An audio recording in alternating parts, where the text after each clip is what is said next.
The Snail and the Whale by Julia Donaldson. This is the tale of a tiny snail and a great big gray-blue humpback whale. This is the rock as black as soot, and this is the snail with an itchy foot. The snail slithered all over the rock and gazed at the sea and the ships in the dock. And as she gazed, she sniffed and sighed. The sea is deep and the world is wide. How I long to sail, said the tiny snail. These are the other snails in the flock, who all stuck tight to the smooth black rock, and said to the snail with the itchy foot, "Be quiet, don't wriggle, sit still, stay put." But the tiny snail sighed and sniffed, then cried, "I've got it, I'll hitch a lift." This is the trail of the tiny snail, a silvery trail that looped and curled and said, "Lift wanted around the world."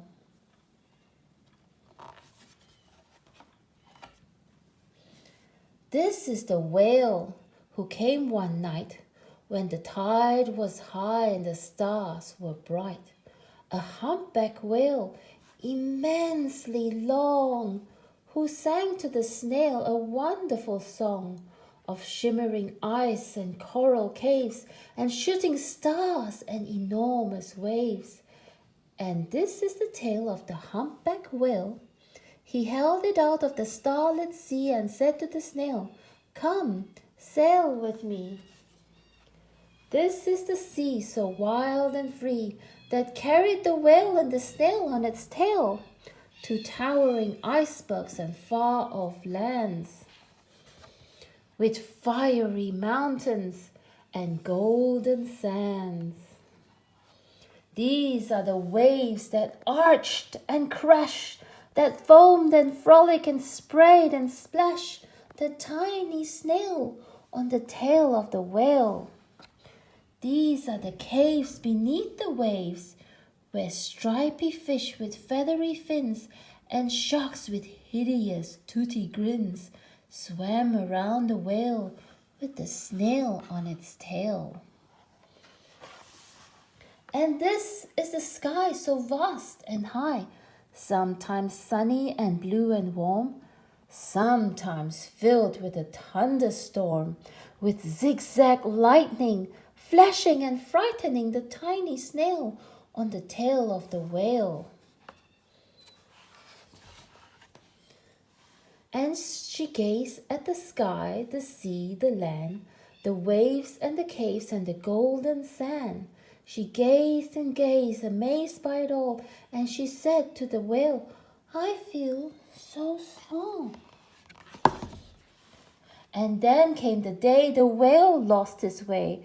These are the speedboats running a race, zigging and zooming all over the place, upsetting the whale with their ear-splitting roar, making him swim too close to the shore. This is the tide slipping away.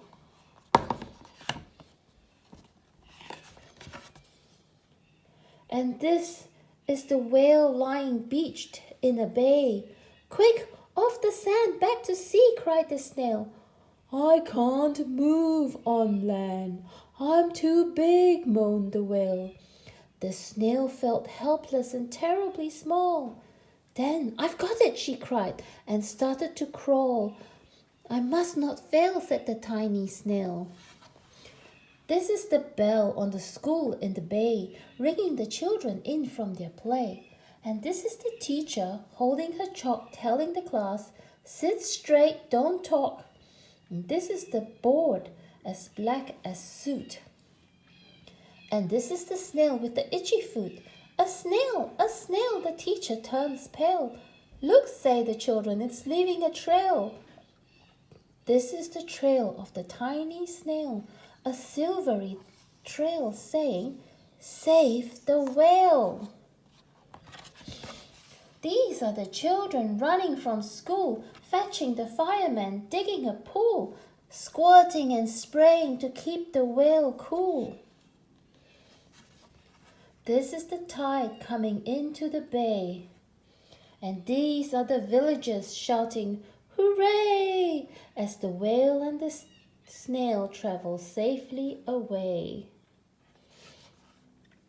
Back to the dock and the flock on the rock, who said, "How time's flown, and haven't you grown?" And the whale and the snail told their wonderful tale of shimmering ice and coral caves, and shooting stars and enormous waves, and of how the snail, so small and frail, with her looping, curling, silvery trail, saved the life of the humpback whale. Then the humpback whale held out its tail, and on crawled snail after snail after snail. And they sang to the sea as they all set sail on the tail of the grey-blue humpback whale.